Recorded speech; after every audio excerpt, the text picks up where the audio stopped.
అందరికీ నమస్కారం. నేను మీ శ్రీకాకుళం కుర్రాడిని. సార్ నేను వచ్చానంటే ఖచ్చితంగా మీకు తెలుసు కదా, సో మంచి మూవీ కంటెంటెడ్ మూవీతో మీ ముందుకు వస్తానని. సో లాస్ట్ వీక్ కూడా మీరు కొంచెం డిసప్పాయింట్ అయినట్టున్నారు. సో ఈ వీక్ అలాంటి డిసప్పాయింట్లు ఏం లేవు, ఎందుకంటే నేను ఆల్రెడీ మూవీతో మాట్లాడేసి మూవీ టీంతో సో అద్భుతమైన కంటెంట్ అయితే తీసుకొని వస్తున్నా. సో నా మాటలు కూడా మీరు నమ్మట్లేదు కాబట్టి నేను వాళ్ళని అడిగి తెలుసుకుందాం, అప్పుడేం నమ్ముతారు. ఓకేనా? రైట్, వాళ్ళతో వెళ్ళిపోదాం. సో బబుల్ గమ్ అనే మూవీతో మనం ముందుకు వస్తున్నారు, చూసారా? బబుల్ గమ్ అక్కడ కూడా క్రేజీగా ఉంది. సో మూవీ టీమ్తో అయితే మాట్లాడేద్దాం. Hi hi hi first hi, ఎలా ఉన్నారు? బాగున్నా, మీరు బాగున్నారా? చాలా సూపర్. అండ్ రైట్, అంటే టైటిల్ చూస్తే అద్భుతంగా ఉంది నిజంగా. ఫస్ట్ అందరికీ అంటే ఎక్కువగా టైటిల్ బట్టే మూవీ సక్సెస్ కూడా కొన్ని రీచ్ అయ్యే ఉన్నాయి. సో బబుల్ గమ్ అనే టైటిల్ ఎందుకు పెట్టాల్సి వచ్చింది అడిగారన్న మీరు?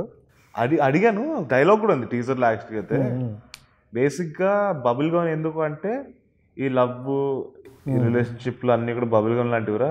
అంటుకుంటే ఫస్ట్ తీయగా ఉంటుంది, తర్వాత నమిలిన తర్వాత చప్పగొస్తుంది, కొన్నిసార్లు సీట్ల కింద అంటుకుంటుంది, ఇంకెక్కడెక్కడో అంటుకుంటుంది. సో అందుకోసం బబుల్ గమ్ అని పెట్టాడు రవికాంత్. డైరెక్టర్ పాయింట్ ఏంటంటే తీయగా చప్పగా పక్కన పెడితే అంటుకుంటూ వదలదు, ఇదే కదా. సో రైట్, అంటే మీరు అంటే మంచి ఫ్యామిలీ నుండి వచ్చారు, డాడీ గారు మమ్మీ గారు ఇద్దరు ఇండస్ట్రీలో ఉన్నారు కాబట్టి మీరు వస్తున్నారంటే చాలా జాగ్రత్తలు తీసుకోవాలి. సో అంటే ఒక కంటెంట్తో వస్తున్నప్పుడు చాలా జాగ్రత్తలు తీసుకోవాలి. ఈ కంటెంట్ ఎంచుకోవడానికి స్పెసిఫిక్గా రీజన్ ఏమైనా ఉందా? ఫస్ట్ ఆఫ్ ఆల్ నేను ఇండస్ట్రీలో మమ్మీ డాడీ ఉన్నారని జాగ్రత్తలు తీసుకోవడం కాదండి, ఎవరు వచ్చినా కూడా జాగ్రత్తలు తీసుకోవాలి. అది ఇండస్ట్రీలో ఉన్నారా లేదో అనేది పక్కన పెట్టేస్తే ఎవరు వస్తున్నా కూడా వాళ్ళ కంటెంట్ పైన వాళ్ళకు ఉండే ప్రేమ వల్ల జాగ్రత్తలు తీసుకుంటారు. డెఫినెట్లీ నేను జాగ్రత్త పడాల్సిన అవకాశం అయితే ఇవ్వలేదు రవికాంత్, బికాస్ తను అంటే ఫుల్ స్క్రిప్ట్ రెడీ చేసుకున్నాడు అండ్ ఆ కంటెంట్ పైన చాలా డెప్త్లో రాసుకున్నాడు. సో ఆ భయం అయితే ఎప్పుడూ లేదు మాకు. ఓకే, రవికాంత్ ఆ కాన్ఫిడెన్స్ ఇచ్చాడు. రవికాంత్ నమ్మాను స్టార్టింగ్ నుంచి, రవికాంత్ నన్ను నమ్మాడు. సో అందుకే బబుల్ గమ్ కూడా ఇక్కడ వరకు వచ్చింది. అండ్ రైట్, మా ఊర్లో అంటే విలేజ్ సైడ్ చూసుకుంటే సినిమాలు అంటే ఒక పండగ. అవును, మా ఊరు సైడ్ అయితే ఇంక చెప్పాల్సిన అవసరం లేదు, అందరం కలిసి వెళ్తాం. అవును. సో అంటే ఈ మధ్యన చూసుకుంటే మూవీస్ మనం అనుకునే అంత రీచ్ అవ్వట్లేదు. సో వాళ్ళు కూడా థియేటర్ వరకు రావడానికి ఆలోచిస్తున్నారు, ఎందుకంటే పిల్లలతో వెళ్తే ఎంత ఖర్చు అవుద్దో మనకు తెలుసు. ఎగ్జాక్ట్లీ. అంటే పాప్కార్న్ కానీ ఈ ఖర్చులు ఎక్కువైపోతుంది, పెట్రోల్ ఖర్చు, పాప్కార్న్ ఖర్చు. సో అందుకని ఇప్పుడు మూవీకి రావడానికి వాళ్ళు మన మూవీకి రావాలంటే ఏదైనా సమ్ స్పెషల్ ఉండాలి. సో మనం టైటిల్ చూసి వచ్చేయండి అని చెప్పలేము, అలాంటి స్పెషల్ కోనే ఉంది. సో బబుల్ గమ్ అనేది ప్రైమరీగా ఒక లవ్ స్టోరీ అండి. పెద్ద చిన్న అంటే ఏ డిఫరెన్స్ లేకుండా ప్రతి ఒక్కరు చూడొచ్చు, ఎందుకంటే ఆ లవ్ అనే ఫీలింగ్ ఎవరో ఒకరు ఎప్పుడో ఒకరు ఎక్స్పీరియన్స్ చేసుకుంటారు. మీరు కూడా ఎక్స్పీరియన్స్ చేస్తుంటారు. సో ఆ ఫీలింగ్ ని మళ్ళీ ఎక్స్పీరియన్స్ చేయడానికి ఆ లవ్ లో ఉండే కష్టాలు ఇంకా డిఫరెన్స్లు ఇవన్నీ ఎక్స్పీరియన్స్ చేయడానికి రావాలి. అలాగని యూత్ మాత్రమే లవ్ ని ఎక్స్పీరియన్స్ చేయాలని కాదు, పేరెంట్స్ కూడా. అంటే ఇప్పుడు వయసులో పెద్దలు ఉన్న వాళ్ళు కూడా వాళ్ళ కొడుకులు కూతుర్లు ఏం ఎక్స్పీరియన్స్ చేస్తున్నారు, ఏం నడుస్తుంది అని తెలుసుకోవడానికి బబుల్ గమ్ చూడడానికి తప్పకుండా రావాలి. అండ్ వాళ్ళు లవ్ ఎక్స్పీరియన్స్ చేసే ఉంటారు. సో జ్ఞాపకాలు వచ్చేస్తాయి అనేసి. రైట్ రైట్, ఇక్కడికి వద్దాం ఫస్ట్. సో చాలా బాగున్నారు. సో ఎలా అనిపించింది మీకు ఈ మూవీ కంటెంట్ అండ్ షూట్ అంతా అయిపోయింది, ఫైనల్ రిలీజ్ వరకు వచ్చారు. So how do you feel? I feel very lucky to be working with this team. అది కరెక్ట్, అతనితో చేయడం లక్కే. చెప్పండి. Very talented, exactly. Very talented and చాలా స్పెషల్ ఇది యాక్చువల్లీ నా first film with them and such a fun people to work with. చాలా miss అవుతాను, ఇది ఆల్మోస్ట్ ఎండింగ్కి వస్తుందంటే చాలా మిస్సింగ్ ఉంది. సో అంటే ఈ స్టోరీ వినేటప్పుడు మీకు ఏ నచ్చి యాక్సెప్ట్ చేశారా, లేకపోతే సినిమా వచ్చింది ఏదో ఒక సినిమా వచ్చింది చేసేస్తా అని అనుకున్నారా? లేదు, I like this character, this girl personally. And there's lot of equal, హీరోయిన్కి ఎక్కువ అండ్ తక్కువ కాకుండా హీరోకి హీరోయిన్కి like you know equal amount of screen space ఇచ్చారు. And it's very nice that mummy గారు ఏంటంటే అందరికీ ఇంటర్వ్యూలు చేస్తారు, అన్ని ఈవెంట్ మూవీల్లో ఫస్ట్ ఏదో అంటారు తొలి శుభకార్యం అనేటట్లు అమ్మగారే ఉంటారు. బట్ మీ మూవీకి సంబంధించి ఆవిడ మీరు ఇంటర్వ్యూ చేయడం జరిగింది ఒక షోలో, చాలా ఫన్గా అనిపించింది అది కూడా. సో సీరియస్గా అయిపోయి ఓకే జస్ట్ ఇది కామన్, నేను మళ్ళీ ఆడుతాను. సో ఎలా అనిపించింది ఆ సిచ్యువేషన్? ఎలా అనిపించింది? క్రేజీగా అనిపించిందండి. అంటే నాకు ఎప్పుడు నేను ఇంటర్వ్యూలో మా అమ్మ చేసింది అప్పుడప్పుడు చూడడం కానీ ఉండింది, కానీ ఎప్పుడు ఇంట్లో కూడా అలా ఇంటర్వ్యూ చేయడం అలాంటి సందర్భం ఎప్పుడు అంటే ఆ టైప్ ఆఫ్ కాన్వర్జేషన్ ఎప్పుడు అవ్వలేదు. సో అది క్రేజీ ఫన్ ఉండే అలాగా చేస్తున్నప్పుడు. ఇంటికి వెళ్ళాక ఏమన్నారా లేకపోతే ఏరా నువ్వు నన్ను ఇట్లా అడుగుతారా అని 2-3 తిట్లు కూడా పడ్డాయి. అండ్ ఈ స్టోరీ మీరు విన్నప్పుడు అంటే ఏమైనా డిస్కస్ చేశారా మమ్మీ డాడీతో ఏమైనా? ఇలా ఒక స్టోరీ విన్నాను, రవికాంత్ అనే వ్యక్తిని కలిశాను, నాకు చాలా నచ్చింది అని అంతవరకు డిస్కస్ చేశాను. స్క్రిప్ట్ మొత్తం లాక్ అయిపోయిన తర్వాత వెళ్ళి ఒకసారి జస్ట్ ఇలా ఇలా అంటే మొత్తం స్క్రిప్ట్ చెప్పలేదు, అప్పటికి ఒక లైన్ ఆర్డర్లో చెప్పాం. ఎందుకంటే ఆ డిసిషన్ నేనే తీసుకున్నాను కంప్లీట్గా. తర్వాత ఇంకా ఈ టీజర్ చూసారు, అప్పుడు టీజర్ లాంచ్ రోజు అంతవరకే, కానీ పెద్దగా డిస్కషన్ అయితే జరగలేదు ఇంట్లో. నమ్మాను నన్ను కూడా, అంటే ఓకే వీటిలో కొంచెమైనా డిసిషన్ మేకింగ్ ఉంది కాబట్టి ఆ డిసిషన్ నాకే ఇచ్చేసారు. ఓకే. అంటే ఇప్పుడు మీరు చూస్తుంటే అపరిచితలో రామన్న చాలా పద్ధతిగా సైలెంట్గా ఉన్నారు. మమ్మీ ఏంటి మరి అర్జున్ రెడ్డి అనేసారు ఒకసారి. అర్జునిటీ అంటే ఇప్పుడు అది ఎందుకు అన్నారు అంటే ఈ సినిమా కొంచెం ఈ జోన్ లో ఉండడం వల్ల అలా అన్నారు, కానీ అలా ఏం లేదండి. నేను చాలా అంతే సినిమా పరంగానే నాకు బయట అర్థమైంది, అయ్యో ఉన్నారేమో అని.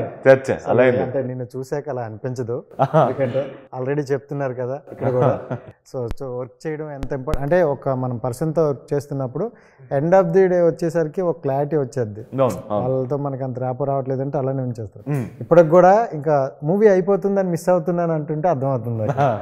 సో అంటే మన ఫ్యామిలీ వరకు చూసుకుంటే కానీ మమ్మీ గారు, డాడీ గారు, తాతయ్య గారు అందరూ ఆర్టిస్టులు, మంచి మంచి క్యారెక్టర్లు చేసుకుంటే వెళ్ళారు. మీరు హీరోగా పరిచయం అవుతున్నారు. హీరోగానే చేస్తారా లేకపోతే ఏ క్యారెక్టర్లు వచ్చినా చేసుకుంటూ వెళ్తారా? హీరో అనేది ఒక చాలా మిస్లీడింగ్ పదం అని నాకు అనిపిస్తుంటుంది. ఎందుకంటే హీరో ఒక సినిమా తీసుకుంటే ఆ సినిమాకి హీరో ఒకటికి హీరోలా కనిపించచ్చు, ఇంకొకటికి వాడి లైఫ్లో జరిగిన ఇన్సిడెన్సెస్ వల్ల విలన్లా కనిపించచ్చు. ఓకే. నేనేమంటారంటే అది ఒక క్యారెక్టర్, ఆ క్యారెక్టర్ కోఇన్సిడెంట్లీ ఆ సినిమాని డ్రైవ్ చేస్తుంది తప్పితే అది కూడా ఒక స్టోరీలో క్యారెక్టర్ స్టోరీని డ్రైవ్ చేస్తుంది. సో డెఫినెట్లీ నేను ఎంచుకునేవి స్టోరీని డ్రైవ్ చేసే క్యారెక్టర్లే ఉంటాయి అనుకుంటున్నాను. అది హీరో అనొచ్చు, ఇంకేమైనా అనొచ్చు, కానీ ఆ స్టోరీని ముందుకు తీసుకెళ్లే క్యారెక్టర్ని నేను ఎంచుకుంటాను, నేను నమ్ముతున్నాను. ఓకే. మన క్యారెక్టర్కి మనం న్యాయం చేస్తూ వెళ్తుంటాం. అవును, అంతే. మూవీ మొత్తం చూసుకుంటే కొంచెం రొమాంటిక్ సీన్స్ కూడా బాగానే ఉన్నట్టున్నాయి, బాగానే ఉన్నాయా? ఓకే. ఎలా అనిపించింది మీకు ఆ సీన్స్ చేసేటప్పుడు? కానీ No, it was comfortable to work with him, so I liked it, and it's very beautiful to see actually. మీరు చూడండి ఒకసారి, చాలా నచ్చింది. బ్యూటిఫుల్ గా చూడకుండా ఎలా ఉంటాం, అంటే సినిమా చూడండి చెప్తున్నారు, సినిమానే చెప్తున్నాం మేము కూడా. So right. అంటే డైరెక్టర్ గారు మీకు కథ నెరేట్ చేసేటప్పుడు సో ఒక విజన్లో చెప్తారు. సో మనం అప్పుడు వినేటప్పుడు ఏమనుకుంటాం, బాగా సూపర్ ఉంది, ఇలా వెళ్ళిపోతాం. ఎండ్ ఆఫ్ ద డే అంటే షూట్ అయిపోయేసరికి ఒకలా ఉంటుంది. సో స్టార్టింగ్ చెప్పేది ఎండింగ్ మీకు అలా అనిపించిందా ఈ సినిమా? యా, అతను ఏం చెప్పాడు అదే తీసాడు, రవి ఏం చెప్పాడు అదే తీసాడు. అండ్ ఇన్ఫాక్ట్ దానికి ఒక 100 రెట్లు బెటర్గా తీసాడు. అంతే. సూపర్. రైట్. అదే మనకు కూడా కావాల్సింది. So right. ఐ థింక్ అంటే ఇప్పటికి ఈ జోనర్ అయిపోయింది, నువ్వు అంటే ఫ్యూచర్లో సినిమాలు చేస్తూ ఉంటావు కాబట్టి ఇంకా ఏ టైప్ ఆఫ్ జోనర్లు చేయాలనుకో, ఎందుకంటే కొత్తగా వచ్చే యాక్టర్స్ అంట, హీరోస్ అన్న నేను కొత్తగా వచ్చే యాక్టర్ ఏంటంటే ఆడియన్స్ పల్స్ ఎక్కువగా చెక్ చేస్తుంటారు, అండ్ మన ఎక్కువగా మనలో నుండి వచ్చిన వాళ్ళే. ఎగ్జాక్ట్లీ. సో అంటే వచ్చే నెక్స్ట్ జోనర్లు ఎలాంటి టైప్ ఆఫ్ తీయాలనుకుంటాను? నాకు ఒక స్పెసిఫిక్ జోనర్ చేయాలనే ఐడియా లేదండి. నేను ఎనీ డే ఒక మంచి సినిమాని చేద్దామని కోరుకుంటాను, ఎందుకంటే అది ఆడియన్స్కి నచ్చాలి. ఇప్పుడు లవ్ స్టోరీ ఇవన్నీ పక్కన పెట్టేసి ఒక మంచి కథను తీసుకొని ముందరికి వెళ్దామని నా కోరిక ఎప్పుడు. డెఫినెట్గా అది ఆడియన్స్ని ఎంటర్టైన్ చేయాలి, ఎంగేజ్ చేయాలి. ఎంటర్టైన్మెంట్ అంటే ఓన్లీ కామెడీ అనే కాదు, నేను నమ్ముతాను. అంటే ఏ జానర్ అయినా ఎంటర్టైన్మెంటే. ఇప్పుడు వాడు ఏడుస్తున్నాడంటే ఒకరికి అంటే అది చూసి ఎంటర్టైన్మెంటే కదా పొందేది. సో అలాగా అందరినీ ఎంటర్టైన్ చేసే స్టోరీసే ఎంచుకుంటానని నేను కోరుకుంటున్నాను. సో అలా ఒక జానరా అంటూ లేదు నాకు, ఏదైనా మంచి కథను తీసుకొని చేద్దామని. అండ్ ఇండస్ట్రీలో మీకంటే ఒక సపోర్ట్ ఉంది, ఒక గుర్తింపు కూడా ఉంది. ఇప్పుడు రామ్ చరణ్ గారు ఇండస్ట్రీలోకి వచ్చేటప్పుడు ఫస్ట్ సినిమాకి పవన్ కళ్యాణ్ గారు, చిరంజీవి గారు ఇంటర్వ్యూలు కూడా ఇవ్వడం జరిగింది. అంటే ప్రమోషన్ విషయంలో బాగా సపోర్ట్ చేశారు. మీ సినిమాకి మీ పర్సనల్ మీ ఫ్యామిలీ నుండి ఎలాంటి సపోర్ట్ ఉంది? బాగుందండి సపోర్ట్. అంటే వాళ్ళు మోరల్ సపోర్ట్ ఇస్తున్నారు, మ్యాక్సిమం నేనే చేసుకుంటూ వెళ్తున్నాను. అండ్ నాకు అది సరిపోతుంది అనుకుంటున్నా. ఇంటి నుంచి ఇంకా సపోర్ట్ అవసరం లేదని అనిపిస్తుంది నాకు. అంటే వాళ్ళతో డిస్కస్ చేసుకుంటున్నా, ఇలా చేస్తున్నానమ్మా నాన్న ఓకేనా అన్నంతవరకు చేసుకుంటున్నా. నేను ఎందుకు వాళ్ళని ఎక్కువ ఇన్వాల్వ్ చేయట్లేదు అంటే, ఇది అంటే మేజర్గా నేను చేసిన సినిమా, వాళ్ళకి సంబంధం లేదు, వాళ్ళు పెద్దగా దీంట్లో డెసిషన్స్ కూడా తీసుకోలేదు. కాబట్టి ఓవరాల్గా నేనే చేసుకోవాలని నా కోరిక. ఇప్పుడు ఇంటర్వ్యూ కానీ ఇప్పుడు కావాలంటే మా అమ్మ వచ్చి కూర్చోవచ్చు, కానీ నేనే వద్దంటాను. ఎందుకంటే ఇది నేను చేశాను, రవికాంత్, నేను, మానస, ఇంకా మిగతా వాళ్ళందరూ కలిసి చేసిన ప్రాజెక్ట్, వాళ్ళకి సంబంధం లేదు ఇది. సో డెఫినెట్గా అది నేనే దాన్ని కొంచెం నడిపించుకుంటూ వెళ్ళాలని నా కోరిక. అండ్ రాజీవ్ కనకాల గారు అంటే ఏ క్యారెక్టర్ ఇచ్చినా పరకాయ ప్రవేశం చేస్తారని ఒక టాక్ అయితే ఉంది. So A character positive or negative అన్నీ చూసాం. మీరు ఆయనలో ఎక్కువగా ఏ కోణం చూసారు? పాజిటివ్ నెగిటివ్లో మీకు ఎక్కువగా ఏది అట్రాక్ట్ చేసింది ఏ క్యారెక్టర్లో? నాకు ఇప్పటివరకు బాగా గుర్తుండిపోయిన క్యారెక్టర్ అండ్ చాలా ఇట్లా ఇన్స్పైర్ చేసిన క్యారెక్టర్ అంటే సై సినిమాలో కోచ్ క్యారెక్టర్ ఉంటుంది పీటీ. దాంట్లో ప్రతి షాట్ కానీ ప్రతి సీన్ కానీ ఐ థింక్ అది ఆయన పీక్. అది ఎందుకంటే ఒక డైలాగ్ ఉంటుంది, అది మోటివేట్ చేసిన డైలాగ్, అప్పా ఇలా పిండేస్తారు ఇలా చేతులు పట్టుకొని, ఆ ఇమోషన్ అక్కడతోనే ఇంకా ఫైనల్లో విన్ అయిపోయేది కూడా. కానీ అక్కడ ఎమోషనల్స్ కూడా అంటే లోపల ఎంత పెయిన్ ఉన్నా ఎగ్జాక్ట్లీ బయటకు వచ్చి వాళ్ళు మోటివేషన్ చేయాలనేది. ఇప్పుడు డైలాగులు కూడా అవసరం లేకుండా కొన్ని షాట్లలో ఇరక్కొట్టేస్తారు. ఎలా అంటే ఇప్పుడు మ్యాచ్ జరుగుతుంటుంది, రగ్బీ మ్యాచ్ జరుగుతుంటుంది, ఆయన మా ఫాదర్ వాళ్ళ వైఫ్ని ఇంకా అంటే ఫ్యామిలీని చూస్తారు, చూసి ఒక ఎమోషనల్ మూమెంట్ ఉంటుంది, భలే ఉంటుంది అది. సూపర్. సో అలాంటి ఆ సినిమా నన్ను చాలా చాలా ఇన్స్పైర్ చేస్తుంది. రైట్. అండ్ మన మూవీ ప్రీ రిలీజ్ ఈవెంట్కి మమ్మీ గారు ఉంటారా? అది డెఫినెట్లీ నేను అనుకోవడం అలానే ఉంటుందని. అంతే కదా, ఎందుకంటే తొలి పలకన్నట్టు ఇందాక ఆల్రెడీ చెప్పా, ఫస్ట్ మమ్మీ గారే ఉండాలి. అండ్ రైట్, యాజ్ ఎ హీరోయిన్గా అంటే చాలామంది ఇప్పుడు హీరోయిన్గా వస్తున్నారు, ఎలా వస్తున్నారు అలా వెళ్ళిపోతున్నారు కూడా చాలామంది. సో కొంతమంది ఇండస్ట్రీలో ఒదుగుతూ వెళ్తున్నారు. సో మీరు ఈ మూవీ ద్వారా నెక్స్ట్ మూవీలు ప్రాజెక్టులు రావాలంటే ఎలాంటి జాగ్రత్తలు తీసుకున్నారు? జాగ్రత్తలా అంటే జాగ్రత్తలు ఏముందండి, ఏం వస్తాయో దాన్ని కేర్ఫుల్గా విని నాకు నచ్చిందే చేస్తాను. ఒకసారి ఈరోజు చెప్తే నేను చేయను అంటారు, లేకపోతే డైరెక్టర్ గారు చెప్తే సార్ సీన్ కట్ చేయని తర్వాత చేస్తా ఉన్నాం, టేక్లు ఓకే ఓకే. అంటే మీరు కూడా ఇప్పుడు ఇదే సేమ్ ఇందాక అడిగిన క్వశ్చనే, అంటే ఏ టైప్ ఆఫ్ జోనర్ ఎలాంటివి వస్తే చేస్తారు, లేకపోతే ఆల్ టైప్ ఆఫ్ చేయగలరా? కొన్నిసార్లు బోల్డ్ వచ్చే అవకాశం కూడా ఉంది, అది ఒకసారి ఆలోచించుకొని చెప్పండి. బోల్డ్ క్యారెక్టర్స్ కూడా వచ్చే సీన్స్ ఉంటాయంటే. So basically what I told, I mean ఎత్తనేం చెప్పింది అన్నది కూడా నచ్చితే if you think that you can bring that out, ఆ క్యారెక్టర్ని నేను బాగా చేయగలను, and if I like it and I'll do it. Sir try darling, అంటే ఊర్ల సైడ్ నుండి అడిగే క్వశ్చన్ ఇందాక అందరికీ అడుగుతుంటా, అంటే చాలా మూవీస్ వస్తున్నాయి, మీ మూవీ వచ్చిన రోజు చాలా మూవీలు కూడా ఉంటాయి, ఇన్ని మూవీలు వస్తున్నప్పుడు మీ మూవీ ఎందుకు చూడాలంటే ఏం చెప్తారు? అదే ఇందాక చెప్పాను కదండి, లవ్ అనేది ఒక యూనివర్సల్ ఫీలింగ్ ఒకటి. అండ్ ఓవరాల్గా మా సినిమాలో లవ్ ఒకటే కాకుండా ఒక 23 ఏళ్ళ కుర్రాడు తనకంటూ తను ఒకటి సృష్టించుకోవాలనే తపన ఉంటుంది. అంటే ఆ వయసులో ఎవరికైనా, ఇప్పుడు నాకు కానీ ఇంకెవరైనా ఈ వయసులో ఉండే వాళ్ళకి కానీ, ఈ వయసు దాటి వచ్చిన వాళ్ళకి ఆ టైంలో వాళ్ళకి ఒక స్పేస్ క్రియేట్ చేసుకోవాలి, వాళ్ళకంటూ ఒక గుర్తింపు తెచ్చుకోవాలనేది ఆ తపన. అంటే ఆ జర్నీని కూడా చూపించామని మేము నమ్మాము.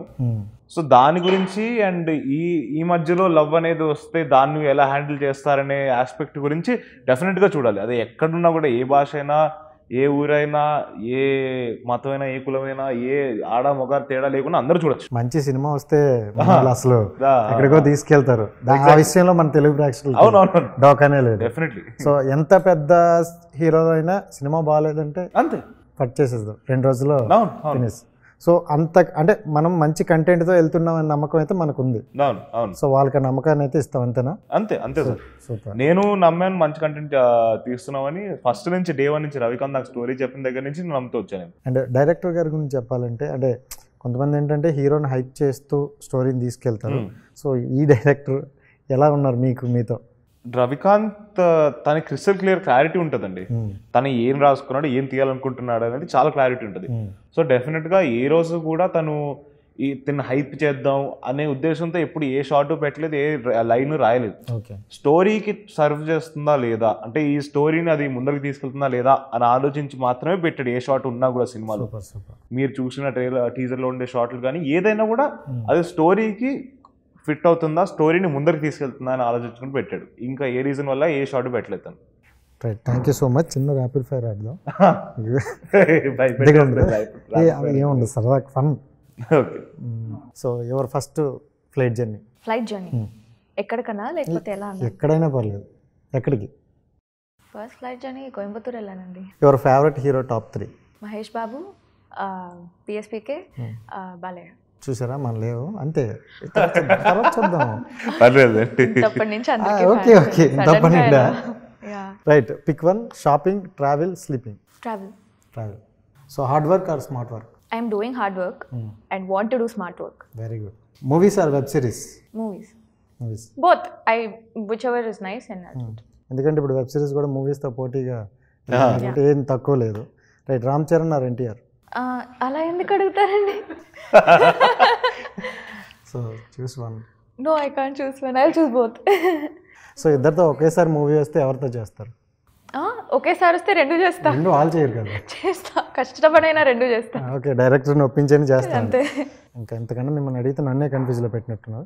డార్లింగ్, నువ్వు రాంగ్ ఆన్సర్ చెప్పాలి. రాంగ్ ఆన్సర్స్ చెప్పాలా? ఇదేదో బాగుందండి. సో మీ మూవీ చాలా బాగుంది. లేదు, బాలేదా? రాంగ్ ఆన్సర్ చెప్పండి. చెప్పనా? చెప్పేదా? ఓకే సరే. మీరు చాలా హ్యాపీగా మూవీలో షూట్ చేశారు? అస్సలు లేదు. లేదు కదా. లేదు, మీ హీరోయిన్ చాలా బాగుంది? అస్సలు బాలేదు. నిజంగా ఫీల్ అవుతారు చెప్పేలే. ఇక్కడ రాంగ్ ఆన్సర్స్ చెప్పండి. మీ మమ్మీ గారి యాంకరింగ్ అంటే మీకు చాలా ఇష్టం? అస్సలు లేదు. లేదు కదా. చూడండి కాడ, మీ యాంకరింగ్ అంటే అసలు ఇష్టమే లేదంట. సో తమ్మునే కూడా అదే వేసేస్తా. సుమా గారి యాంకరింగ్ అంటే ఇష్టం లేదని వాళ్ళ అబ్బాయి వేసేద్దాం. సో మీ డాడీ గారికి మమ్మీ గారు అంటే చాలా భయం? అసలు భయం లేదు. భయం లేదు, ఇది కూడా తమ్మునేలే. Breaking news. So Rajeev Kanaka గారికి సుమా గారు అంటే అసలు భయం లేదు, కేర్ లేదు అని చెప్తున్నా. Right, thank you so much and wish you all the best. Thank you. Me movie గురించి ఆడియన్స్కి ఏదైనా చెప్పాలనుకుంటే? బబుల్ గమ్ బేసిక్గా ఒక లవ్ స్టోరీ అండి. చాలా ప్రేమతో చేస్తాం అండ్ లవ్ అనే ఫీలింగ్ ఎవరో ఒకళ్ళు మీరు ఫీల్ అయి ఉంటారు, మీ చుట్టూ ఉండే వాళ్ళు ఫీల్ అయి ఉంటారు, లేకపోతే మీ చుట్టూ ఉండే వాళ్ళు ఫీల్ అవుతున్నప్పుడు మీరు చూసుంటారు. సో ఆ ఫీలింగ్ని మళ్ళీ ఫీల్ అవ్వడానికి థియేటర్స్కి వచ్చి చూడాలని నేను అంటున్నాను, కోరుకుంటున్నాను. And bubble gum 29th release అవుతుంది, ఖచ్చితంగా వచ్చి చూడండి. అది పట్టుకొని చెప్పాలా? లేదు అంటే అన్ని అతను చెప్పిస్తున్నాడు. మిమ్మల్ని కూడా అడుగుతాం, అక్కడ అయిపోయిన తర్వాత ఇటు వస్తుంది కెమెరా. అంటే మళ్ళీ అదే చెప్పాల్సి వస్తుంది. అలా లేదు, నువ్వు ఆపు నేను చెప్తా అన్నట్టుంది. సరే ఓకే, ఆగిపోదాం మనది. మీరు చెప్పండి. అదే బబుల్ గమ్ 29th రిలీజ్ అవుతుంది. ఎంతో ప్రేమతో చేసాం, ఖచ్చితంగా అదే ప్రేమతో వచ్చి చూస్తానంటూ ఆశిస్తున్నాం. Thank you. Right, thank you so much. చూశారు కదా, అంత ప్రేమతో చెప్తున్నాడు, మనం కూడా ప్రేమతో వెళ్ళాలి కదా. సో రైట్, చూశారు కదా, ఇది ఈరోజు ఇంటర్వ్యూ. నెక్స్ట్ ఇంటర్వ్యూతో మళ్ళీ కలుద్దాం. సైనింగ్ ఆఫ్, మీ రాజేష్. Bye bye.